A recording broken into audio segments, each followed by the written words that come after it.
Kali ini kita akan masuk ke area yang bisa disebut sebagai mallnya perampokan bank karena saking rutinnya usaha kriminal tersebut dilakukan. Sebanyak 2.400 kali percobaan perampokan bank dilakukan tiap tahunnya di kota Los Angeles. Malam itu sebuah jeep pengangkut cash yang lagi nggak ngangkut menepi di sebuah kedai donat. Ketika petugasnya turun untuk masuk kedai, dua buah mobil sedan kemudian ikutan menepi. Para penumpangnya yang bertopeng dan berbekal senapan langsung menodong kedua petugas. Sementara itu, orang yang berada di dalam mobil masih sempat minta bantuan sebelum ia ditodong oleh seorang perampok. Karena menolak untuk turun, mereka kemudian melakukan cara paksa.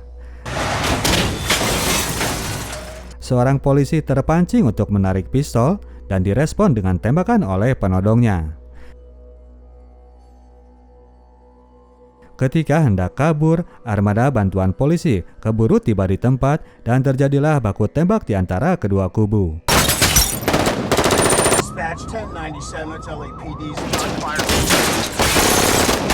Serbuan dari pihak polisi berhasil membunuh satu orang perampok. Namun dengan modal senjata yang lebih canggih dan skill yang jempolan, para perampok ini kemudian berhasil menuntaskan perlawanan musuhnya. Mereka pun kabur dengan membawa jeep mengangkut uang yang kosong tadi.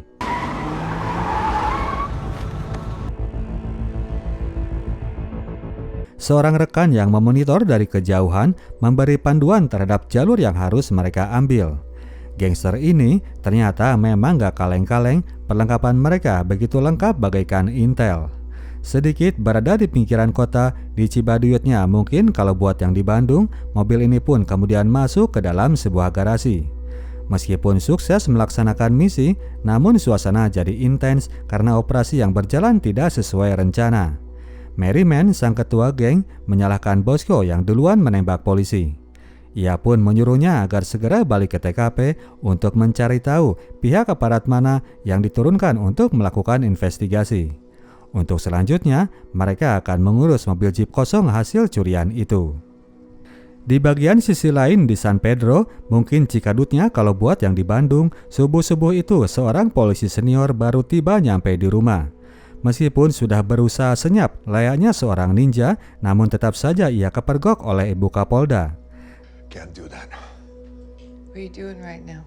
Sang istri mulai begah dengan kelakuan sang suami yang sudah sering gegap jajan di luar. Kali ini tidak ada ampun dari dirinya. Debbie langsung membawa kedua anaknya untuk kabur dari rumah itu. Meskipun terlihat gahar, namun Letnan Nicky O'Brien, sang polisi ini, tetap tidak sanggup menahan gempuran amarah sang istri. Pagi-pagi itu, halaman rumah mereka sudah jadi TKP cekcok rumah tangga dan jadi tontonan para tetangga. Morning.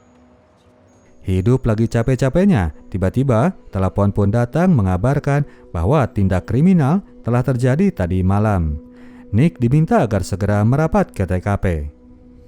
Tiba di TKP, para anggota skuadnya yang pada nggak ada tongkrongan mirip polisi kemudian menjelaskan alur kejadian yang telah terjadi. Melihat dari dipilihnya lokasi itu yang dekat dengan airport, yang mana areal udaranya tidak boleh diterabas oleh pesawat milik aparat, Nick menilai bahwa kawanan gangster ini kelompok rampok yang agak lain. Yang bikin mereka heran adalah target operasinya yang cuma sekedar mobil kosong. Selama investigasi itu berlangsung, Bosco merekam kejadian dari kejauhan. Big Nick kemudian menyuruh anak buahnya untuk mengumpulkan semua data dan berusaha untuk menemukan mobil jeep tadi. Sementara ia harus mengurus aparat lain yang kemudian tiba. Pihak FBI telah hadir di TKP berusaha terlibat dalam pengusutan perkara. Lobin Bob, sang anggota FBI ini, tampak gak suka terhadap Nick yang ia bilang adalah premannya dari kaum polisi. Nick gak peduli, dia tetap menghalangi campur tangan pihak FBI dalam kasus tersebut. Selesai peninjauan TKP dilakukan, Bosco kemudian memperlihatkan hasil dokumentasinya tadi. Orang yang jadi perhatian adalah Nick yang tampak paling dominan di lokasi TKP. Mereka pun menggooglingnya untuk mengetahui seberapa kuat lawan mereka nanti. Nick mereka anggap sebagai polisi yang patut mereka waspadai. Di kantor Sheriff Los Angeles County, Pak Sheriff Letnan Big Nick kemudian memimpin rapat anggota. Pertanyaannya, mengapa mereka mencuri truk kosong dan bagaimana mereka bisa tahu jadwal pengiriman uang dari kasino ke Bank Federal? Jawabannya pasti karena orang dalam. Mereka lalu teringat kepada Ray Merriman yang baru keluar dalam masa percobaan 8 bulan lalu. Nyambung kemudian tracking mereka kepada seseorang yang bernama Donnie Wilson, orang yang sering terlihat hangout dengan Ray. Malam itu, Donnie yang sehari-harinya kerja sebagai bartender seperti biasa meladeni para tamu bar hingga masuk jam closing. Setelah tempat itu kosong, barulah Nick yang sedari tadi nongkrong di bar berusaha memancing pembicaraan. Nick bertanya soal orang-orang yang biasa nongkrong di bar tersebut. Donnie menjawab bahwa biasanya mereka ini para polisi yang nyari bir murah dan para tukang tipu. Jika mereka ini lagi pada minum, apalagi kalau sambil gendong cewek, biasanya rahasia sebahaya apapun akan keluar dari mulut mereka. Merasa bahwa kondisi normal-normal saja, ia pun akhirnya pamit pulang. Ketika akhirnya Donnie hendak pulang, Nick yang sudah menungguinya langsung melakukan serangan jebakan. Donnie pun baru terbangun beberapa waktu kemudian di sebuah kamar hotel, di mana di sana Big Nick telah berada dengan seorang wanita muda. Di ruangan tengah, semua anggota skuad Nick sudah berada dengan gendongannya masing-masing. Donnie disuruh agar segera duduk. Acara interogasi akan segera dilakukan saat itu juga. Belum ditanya apa-apa, Donnie sudah duluan menyangkal bahwa mereka telah salah orang. Namun ia pun gak bisa ngeles ketika Nick memperlihatkan fotonya yang terlihat bersama Ray. Para wanita kemudian disuruh keluar karena acara interogasi akan masuk ke sesi yang lebih intens. Disinilah Big Nick memperlihatkan jati diri geng mereka sebagai polisi badass nan urakan dan gak mau terlalu ngikut aturan prosedural. Di kantor cadangan mereka itu, Donnie ia ancam untuk bicara layaknya seorang anggota mafia kepada bandarnya yang berbuat nakal. Setelah dicekik sampai hampir is dead, Donnie akhirnya ngaku bahwa ia memang drivernya komplotan Merriman. Soal kenapa mereka nyuri truk kosong, Donnie nggak ngerti karena posisinya yang cuman kacung saja bagi mereka. Donnie pun akhirnya cerita bahwa 2 bulan lalu dia disamperin oleh seorang teman yang bernama Marcus dan diperkenalkan kepada Bosco. Katanya bahwa mereka sedang mencari seorang driver handal. Marcus yang kemarin is dead itu adalah teman sesama mantan perwira angkatan laut dengan Ray dan Anson. Suatu hari akhirnya Donnie dibawa untuk diperkenalkan kepada Ray. Setelah diinterview masalah background dan riwayat pendidikan, Donnie pun dibawa keluar untuk dilakukan uji kemampuan. Dengan sebuah mobil Mustang, ia disuruh untuk bermanuver di sepanjang jalan.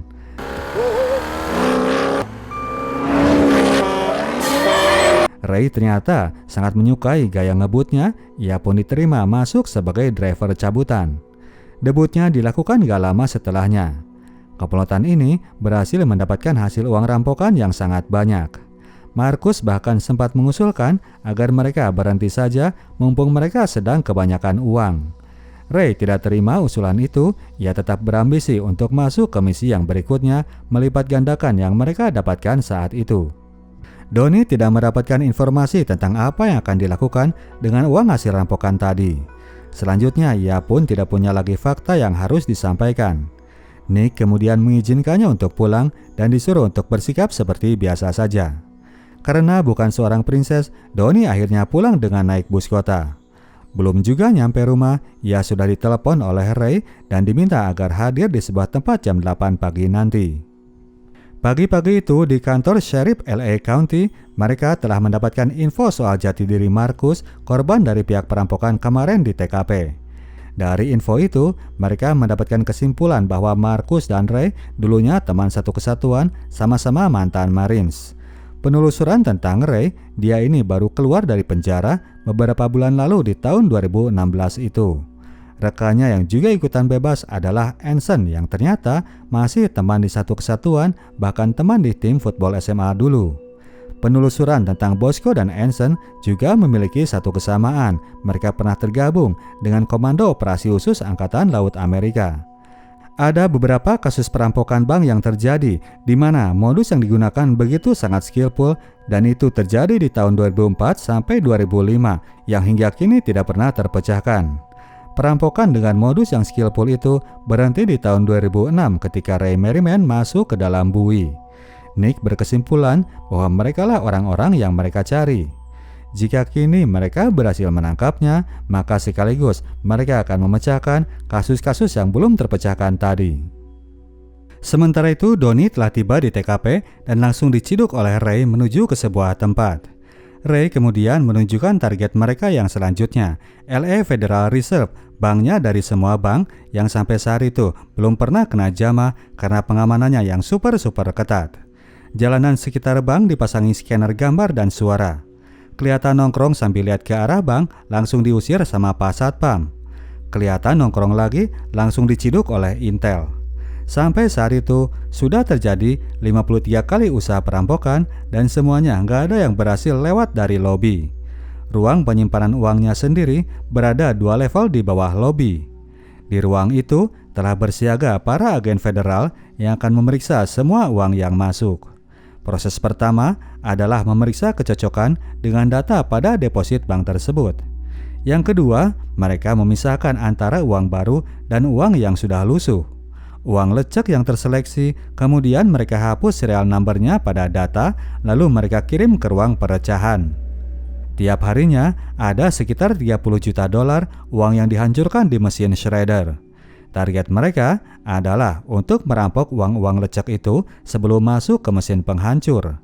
Jika mereka mendapatkannya, mereka akan memegang uang-uang resmi yang gak akan terlacak oleh pihak federal. Ray telah menentukan jalur masuk ke dalam ruang penyimpanan uang itu. Ketika ditanya dari mana Ray tahu tentang semuanya, ia hanya menjawab bahwa sumbernya valid dan bisa dipercaya. Sementara Nick malah dapat gangguan urusan personal, Debbie istrinya telah mengajukan cerai, tim rampok langsung berakselerasi. Pagi itu, Donnie melamar kerja untuk menjadi kurir di resto masakan China. Beberapa hari kemudian, dia sudah jalan saja dengan paket deliverynya langsung menuju gedung Federal Reserve. Gerakannya teramati oleh Nick dan kawan-kawan. Setelah dinyatakan berstatus jinak oleh petugas di meja lobi, dia pun diperbolehkan untuk masuk ke lantai underground untuk mengantarkan paket pesanannya. Donnie mengantar 1 bungkus untuk salah seorang pegawai, sementara bungkus yang satunya lagi ia bawa masuk ke toilet, lalu ia simpan pada langit-langit ruangan.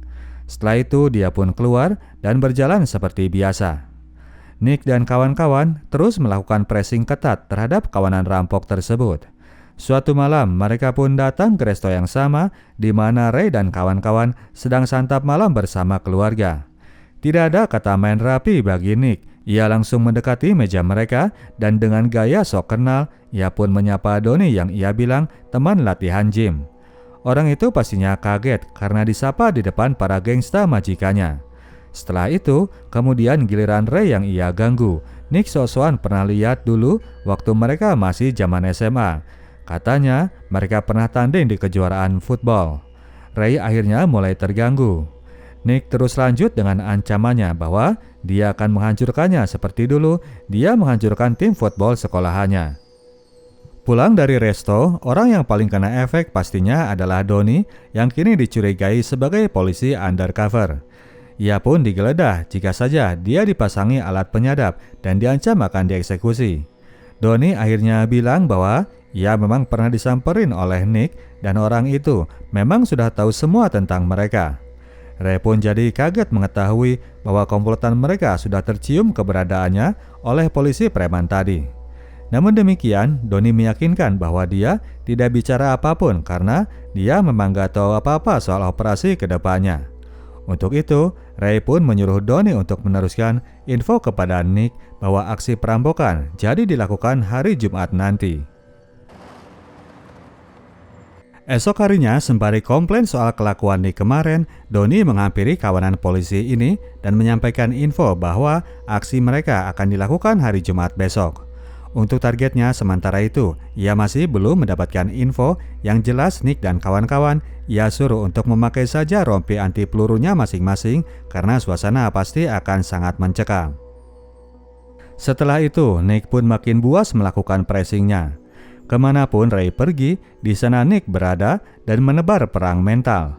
Di lokasi latihan menembak, Nick sengaja mengganggu konsentrasi musuhnya. Ray membalas gertakan Nick dengan serentetan tembakan yang tepat kena di sasaran pada target. Nick melihatnya ketika Ray dan kawan-kawan telah pergi. Setelah itu, Nick pergi ke sebuah tempat striptease. Di sana ia menemukan Holly, pacarnya Ray, lalu memesan pelayanannya. Esok paginya, Ray baru pulang ke rumah ceweknya itu. Dia memergoki Holly sedang bersama seorang mas-mas. Nick berakting so kaget ketika dia melihat kedatangan Ray. Sang tuan rumah sendiri berusaha tidak terpancing. Ray tetap mencoba dingin meskipun ia melihat pistol Nick ada di depannya. Ray pun masuk ke dalam kamar dan membiarkan Nick tanpa gangguan. Sementara Nick pergi dengan perasaan telah menang karena sudah tahu target perampokan Ray. Di dalam kamar, sang rampok berbincang dengan Holly. Holly bilang bahwa ia telah menuruti semua titah ayangnya. Esoknya di hari Jumat itu, para pelaku pertikaian ini tetap saja merasakan gelisah. Meskipun pada gahar dan terbiasa dengan dunia kekerasan, mereka merasa bahwa kini lawan yang dihadapi adalah orang-orang yang berbahaya. Anson menyempatkan diri untuk menyapa anak putrinya sebelum dia berangkat sekolah, dan Nick sempatkan waktu untuk ketemu dengan anaknya di sekolahan. Setelah itu, masing-masing kemudian hadir di kantornya masing-masing. Mereka pun bersiap untuk menyongsong hari yang diperkirakan akan berdarah-darah. Rompi anti peluru dipasangkan dan senjata-senjata pun pada disiapkan. Pico Rivera Savings and Loan adalah lokasi yang menjadi TKP siang itu. Nick dan kawan-kawan yang sudah dapat bocoran dari Holly sudah bersiaga di lokasi. Datang kemudian sebuah mobil van putih yang berisi 4 orang gangster komplotannya Ray. Keempatnya kemudian keluar dari van dan berjalan menuju ke dalam bank. Nick dan kawan-kawan membiarkan targetnya untuk melakukan aksi mereka. Di dalam bank, tanpa basa-basi, mereka pun menodong semua orang dan menyuruh semuanya untuk berbaris di depan meja kasir. Setelah itu, para tawanan disuruh untuk menyerahkan handphone masing-masing. Bank cabang kecil ini hanya memuat beberapa orang saja, sehingga aksi penjajahan pun sangat mudah dilakukan. Setelah itu, manajer cabang yang telah memijit tombol minta bantuan disuruh untuk duduk di mejanya dan menuliskan tuntutan mereka. Pak manajer disuruh untuk menelepon kantor polisi, diminta untuk menyediakan uang $10 juta dalam sebuah heli yang tangkinya dalam kondisi penuh. 1 jam gak ada progres, akan ada 1 tawanan yang akan mereka bunuh. Pak manajer pun kemudian menelepon kantor polisi yang mana tersadap oleh Nick dan kawan-kawan. Nick kemudian menyuruh armada pasukannya agar tidak menghiraukan telepon itu dan menjauh dari TKP yang sedang mereka intai. Namun ternyata armada polisi sudah keburu OTW dengan digandeng oleh pasukan FBI. Mau tidak mau, Nick pun akhirnya harus turun untuk menghalangi mereka. Berantemlah kemudian Nick dengan Bob yang sangat bernafsu untuk mengambil alih kasus tersebut. Di dalam bank, Pak manajer telah disuruh untuk membuka lemari besi penyimpanan, lalu disuruh untuk balik ke mejanya. Telepon pun kemudian berdering dari pihak polisi yang telah mengutus seorang negosiator untuk melakukan pendekatan. Ray tidak mentolerir tindakan banyak cincong. Ia pun menyuruh rekannya agar menghabisi seorang tawanan.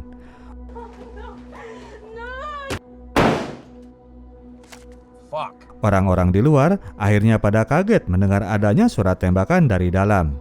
Hal itu membuat Nick dan Bob ribut lagi saling menyalahkan. Pihak polisi menelpon ulang Pak manajer dan kali ini ia tidak menanggapi. Pak manajer menyuruhnya agar menuruti saja tuntutan pihak rampok dan jangan pernah coba nelpon lagi. Pihak dari polisi minta waktu sampai 90 menit ke depan dan diiyakan oleh Ray. Dalam masa tunggu itu, Ray sempat menelepon Nick memberitahunya bahwa dirinya lah yang sedang berada di dalam bank. Makin mangkel Nick kepada maling berarogansi tinggi ini yang ia akui memang sangat punya nyali. Meskipun demikian, kali ini ia agak heran dengan target Ray yang cuman bank kecil saja. Kedua kubu kemudian sibuk dengan urusannya masing-masing. Tim dari aparat berusaha untuk mengurai denah lokasi.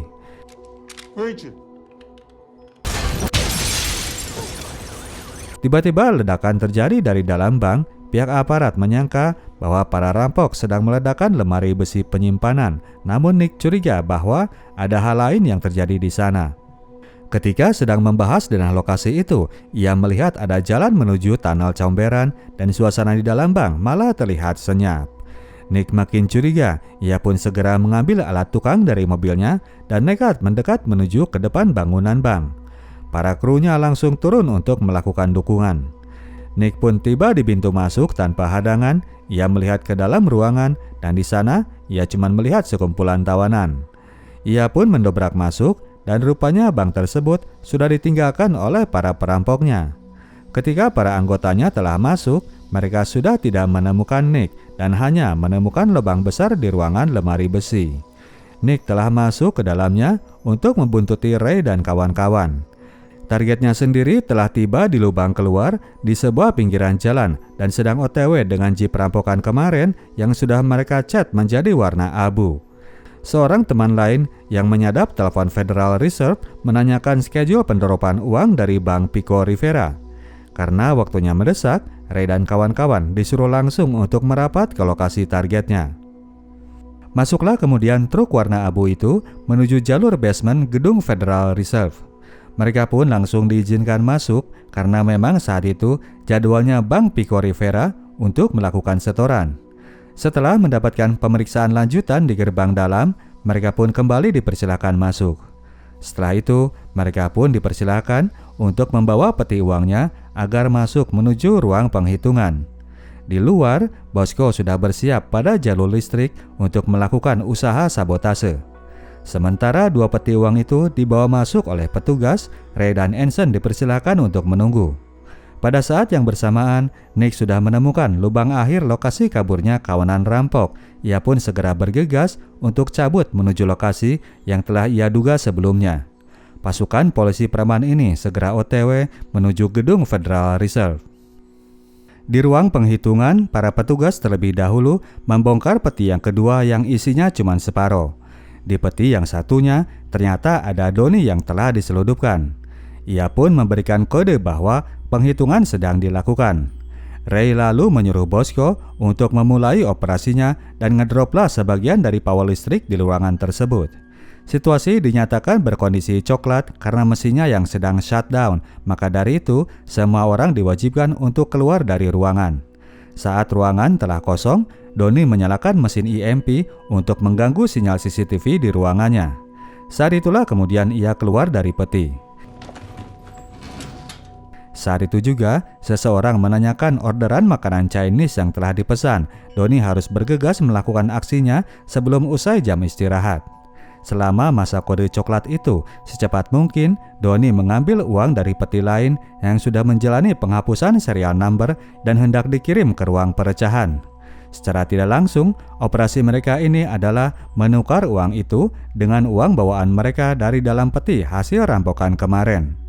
Uang yang telah ia bungkus lalu ia masukkan ke keranjang sampah yang merupakan tempat semua uang yang telah dihancurkan. Ketika para petugas sudah kembali dari luar, Ray segera mengirim kode dan Doni bergegas untuk kabur lewat jalur ventilasi. Saat mereka sudah masuk, Doni sudah berhasil masuk ke lubang ventilasi. Ray kembali mengirim kode dan Bosco langsung mengembalikan energi listriknya. Back up, brother. Orang petugas merasa heran ketika ia melihat peti di depan yang kini terlihat gak penuh, namun Luigi, petugas yang satunya, tidak menghiraukannya. Penghitungan pun kemudian dilanjut, demikian juga dengan Bosco yang lanjut keluar dari TKP. Telah dikonfirmasi bahwa uang yang masuk jumlahnya sama dengan jumlah deposit pada data.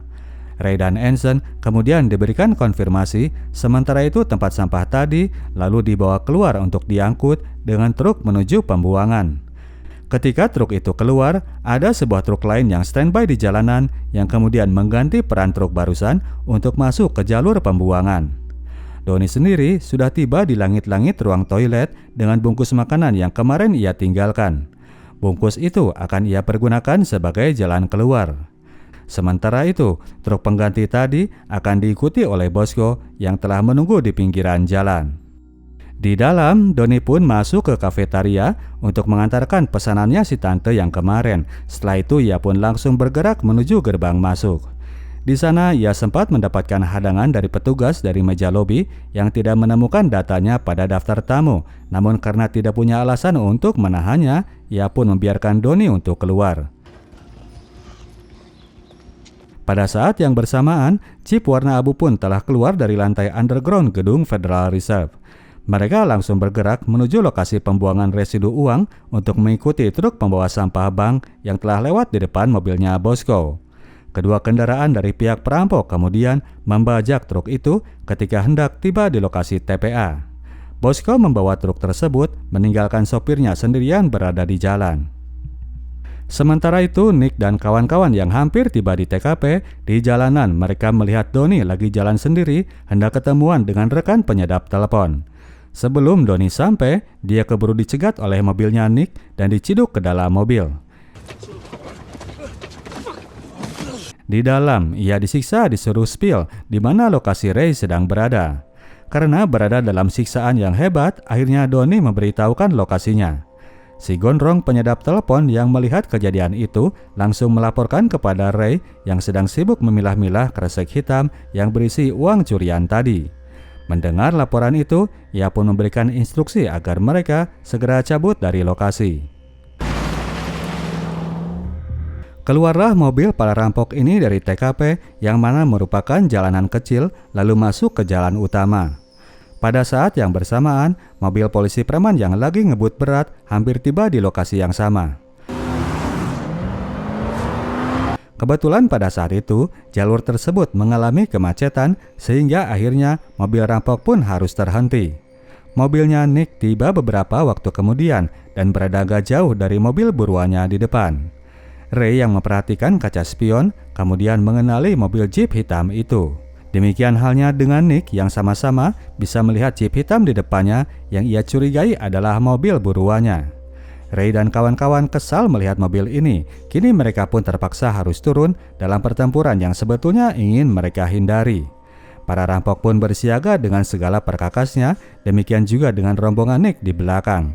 Situasi macet ini akan mereka pergunakan untuk segera menyerang lawan. Doni pun mereka borgol dan ditinggal sendirian di dalam mobil. Ray kemudian melihat bahwa pihak lawan sudah pada turun dari mobilnya. Dengan senjata beratnya, mereka pun kemudian turun sebelum musuh makin mendekat. Ray memegang senapan mesin paling canggih yang mereka punya, lalu memulai pertempuran dengan berondokan tembakan yang menembus mobil-mobil di belakang.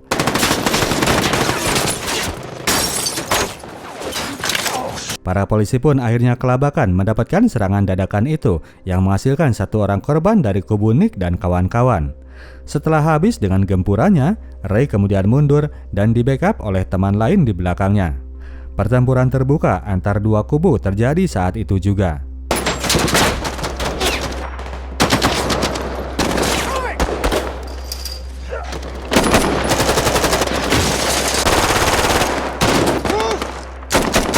Berada dalam gempuran lawan, Nick dan kawan-kawan terus coba melakukan perlawanan. Mereka terus berusaha mendekat dan akhirnya berhasil menghajar Bosco. Anggota tinggal berdua, Ray dan Anson memutuskan untuk kabur keluar jalan. Para polisi pun mengejarnya dan berhasil menemukan mereka pada sebuah area terbuka. Anson pun berhasil dilumpuhkan. Kini tinggal Ray yang tersisa yang terus dikejar oleh Nick dari belakangnya. Korlap dari kawanan rampok ini masih terus melakukan perlawanan. Ray kabur menuju area pinggir bangunan. Nick berhasil menyudutkannya, lalu terjadilah duel di antara keduanya.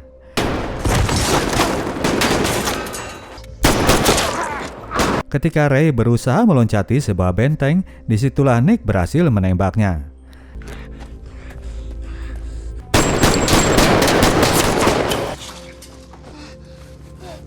Dalam keadaan lemah itu, Ray masih mencoba melakukan perlawanan. Ia sebetulnya bisa saja menyerahkan diri, namun Ray ogah balik masuk ke dalam bui. Akhirnya, ia pun habis dibabat oleh Nick. Berakhirlah sudah perlawanan kawanan rampok yang canggih ini. Ketika Nick balik ke dalam mobil, ia sudah menemukan bahwa Doni telah kabur dari sana. Ketika dia memeriksa mobil rampok, dari dalam kresek hitam ternyata yang ia temukan adalah uang yang sudah jadi serpihan. Heran kuadrat dia dibuatnya. Bob kemudian datang menghampiri dan menyatakan simpati atas meninggalnya satu orang anggota Nick. Ia pun gak kalah heran melihat hasil jarahan yang didapat dari dalam mobil perampok. Satu orang yang tersisa dari kawanan rampok ini adalah Donnie. Nick pun jadi penasaran dengan nasib orang ini. Ia pun kemudian mendatangi bar tempat kerjanya dan sang owner memberitahukan bahwa Donnie sudah resign dari 2 hari sebelumnya. Nongkrong bentar di dalam bar, di sana kemudian ia melihat seseorang dengan tanda ID pekerja Federal Reserve datang dan hangout bersama temannya.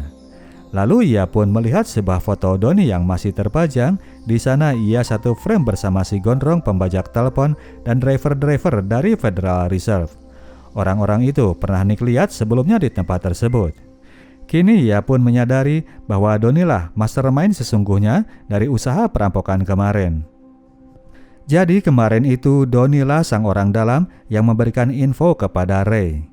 Donnie memberitahukan semua operasi yang terjadi di dalam Federal Reserve yang mana infonya itu ia dapatkan dari Luigi sang penghitung uang yang adalah langganan di bar tempat kerjanya. Uang sesungguhnya mereka dapatkan dari pertukaran truk yang dilakukan antar 2 orang driver yang merupakan teman Donnie sendiri. Untuk selanjutnya, uang-uang itu mereka seludupkan ke dalam tumpukan ban yang mereka kirim ke Puerto Rico. Kini komplotan itu sudah berada di kota London dan Donnie sudah kerja lagi di sebuah bar seberang kantor Diamond Exchange. Tempat itu akan jadi target modus mereka yang selanjutnya. Oke, demikianlah ceritanya Bro dan Sis. Kita tim Sinotok cabut dulu. Sampai jumpa di video kita selanjutnya. Ciao.